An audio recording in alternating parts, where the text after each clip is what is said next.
Hello there, this is Christine Collins with Transform Create. I am your NLP practitioner and hypnotherapist and creativity consultant. I hope you're having a lovely day so far.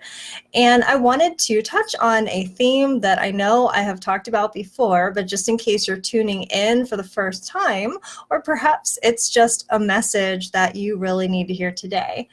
It is all about how to achieve more of what you want versus what you don't want. And so what happens a lot of times is we have a tendency to talk a lot about the things that are so frustrating, the things that we don't like, the things that seem unfair, the things that are even perhaps a little bit ridiculous that we are noticing in our experience. It may be with specific individuals or people. It may be things that are beyond our control that make us feel a little bit powerless. But whatever those things are, by placing a really heavy focus on talking about those things that are so frustrating, we are actually in the creation process of generating more of those frustrating emotions and vibrations.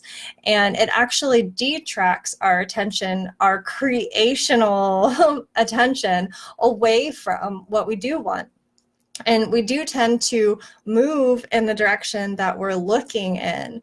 So when we shift that focus and we begin to look at what we actually do want, what we actually wish to create, we are much more likely to begin moving in that direction instead. And it can be as simple as telling the story differently.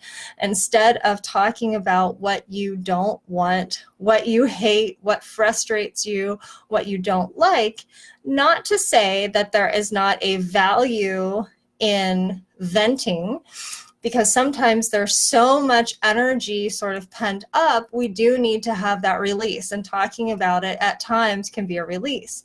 But at some point, there does have to be a shift to what is actually desired in order to begin moving in that direction. So instead of talking about all of those extremely frustrating things, shifting your focus away from that and onto what is it that you really want. Whether it's about that same situation or it's about something else in your life that you're hoping to create, hoping to manifest, beginning to speak about that in a more positive way and a more affirmative way in terms of what would feel good, what would be better, what would a solution to this challenge look like if you had the ability to create it. And that shift, not only is it going to help to move you closer to the direction of what you actually want, but it's going to feel a whole lot better along the way.